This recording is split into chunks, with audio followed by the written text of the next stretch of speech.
Welcome back to the Talking Hedge. I'm Josh Kincaid, and this is your Cannabis Business Podcast. Today, we're going to be talking about the future of the hemp business. This is a conclusion from a previous episode about the three most important things to know when buying CBD. On the line with us is Dan Kimmis, our CBD correspondent with Good CBD Products.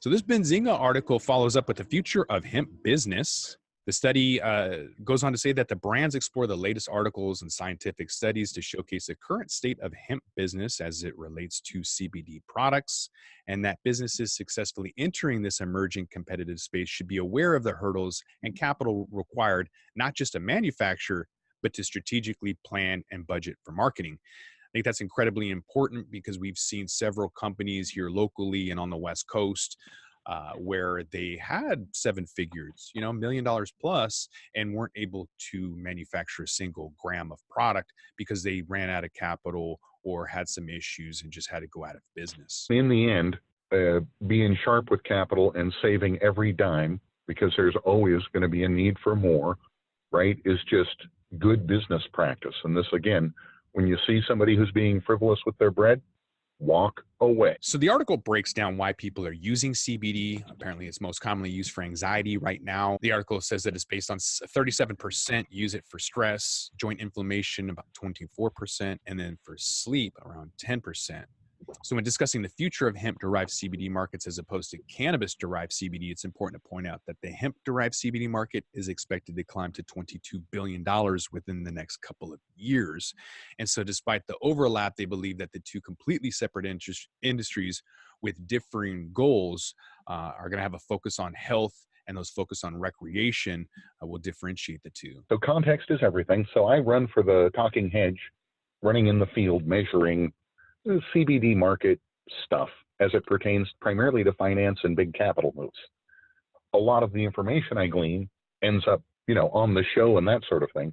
But something that's been very interesting is the move into the rapid growth cycle that hemp represents, and then essentially, Josh, all the people out there that are in semi-distressed businesses, small farms, gentleman farms, essentially the equivalent of the craft beer farm, right?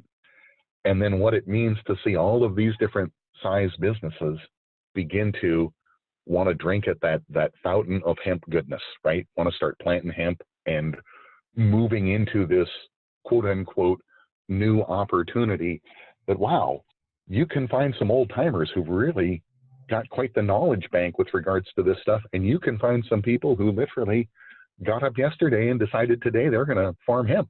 It's crazy.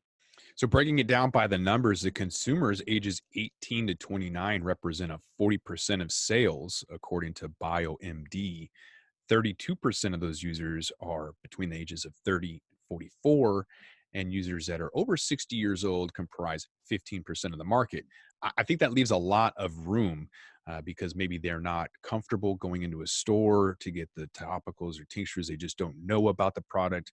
But those that are 60 and over are a huge market. And as soon as they do get that comfort level to buy suppositories or tinctures or even an edible, I think those sales are going to skyrocket. The funny nature of real time, right? So you and I have been working on the vending project, right? Doing some just understanding the market, the clarity of there are certain products people would rather buy from a vending machine, as an example. And then the reality of the aging population and, because we never make claims, if CBD is actually as beneficial as some would tell you, or whole plant extract, with regards to a lot of the things that are common challenges in our health, stiff joints, achy ankles, all of these things. I feel stressed, right? Man, that is a large market. It's actually part of what, as I go in the field, one of the things I keep running across, market opportunity in those, we don't want to be put in a box, but quote unquote, those demographics, right? There's some big demographics and seniors, big time. And it's being sold at all stages. So 40% at the dispensaries, 34% of CBD is being sold at retail stores, and 27% is being sold online. And the reason behind that purchase is because of pain relievers. 47% are trying to replace those pain relievers, and 36% want to replace their prescription opioids. So we're definitely seeing that in the rec market, where a lot of people are using cannabis for medicinal purposes. And so when discussing some of the challenges that we're looking at, right now, of course, banking laws are still messing with some CBD businesses as a key factor in the sector. But when discussing future challenges, maybe the biggest obstacle is looking at regulation that varies from state to state until the Farm Bill creates a federal law. Each state is kind of adding their own hemp laws as we move forward.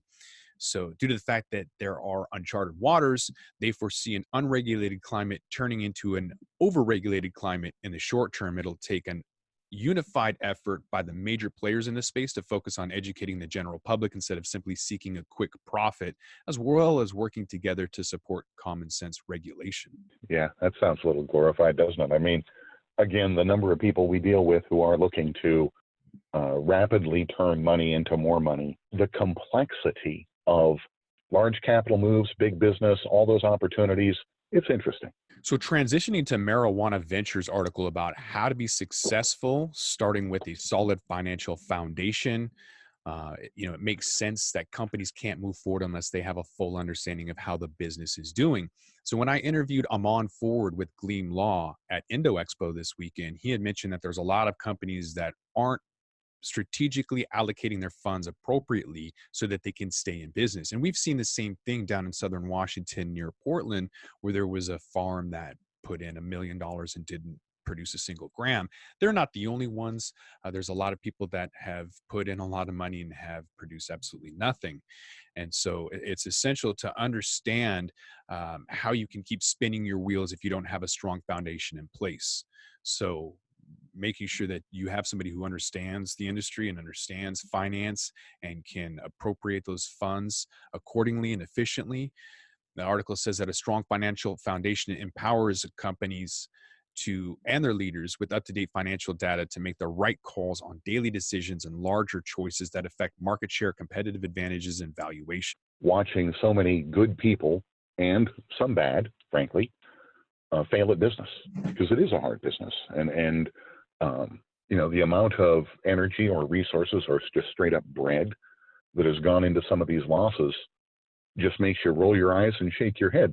What's funny about it is it comes down to how much do you care about every dollar, because if you're just putting a stack of money over there and somebody's running it for you, it's not to say they will run it amok. There are some wonderful operators out there.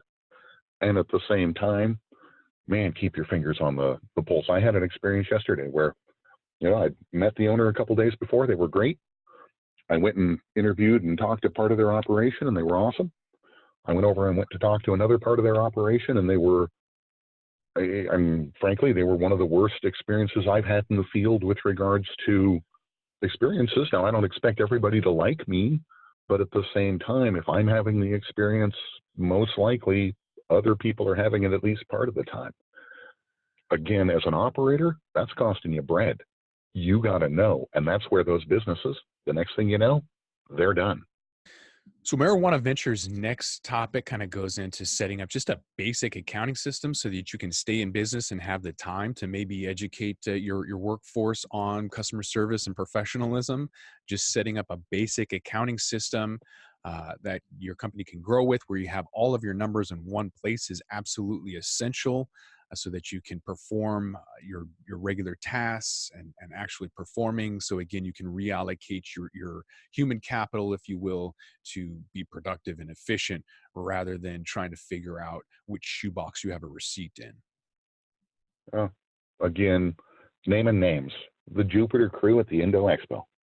Okay, the tightest, the most professional group I've dealt with in real time on a floor in years. A couple of people, salesperson, marketing person, able to distinguish the difference in their roles, crisp, in unison, and really, again, where you're like, okay, now that's how I want my company represented, right? So I asked them, I'm like, okay, how do you do this, right? You're an exception.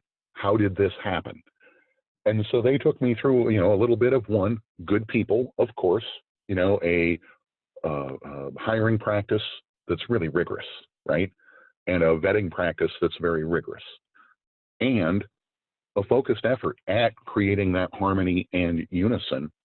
And again, the best team I'd seen on a show floor in years, and really illustrative of how you need to have it if you want to capture all the opportunities. Streamlining the accounting process is important as well. For instance, having all of your stuff together so that it's accurate, financial information is there so you can make the right decisions based on the data that's available, and understanding the nuances. Me and you have seen the nuances in this industry over and over again. And so having, technical accounting experts who understand what they're looking at is crucial, so that you can get that reliable financial reporting. Bad data in is bad data out. So having an accurate and reliable financial reporting is absolutely essential.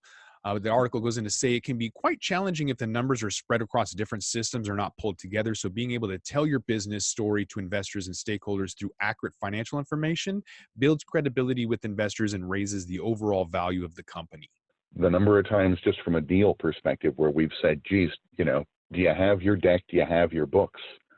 And how rare it is to have somebody say, yeah, I've got that stuff. It's ready. What do you need?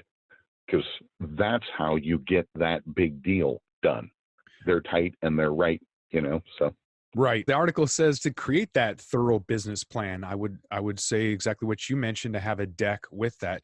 So I created the Seattle Super Chronic Cafe's business plan and then realized it was garbage because I didn't thoroughly think about creating it with a menu.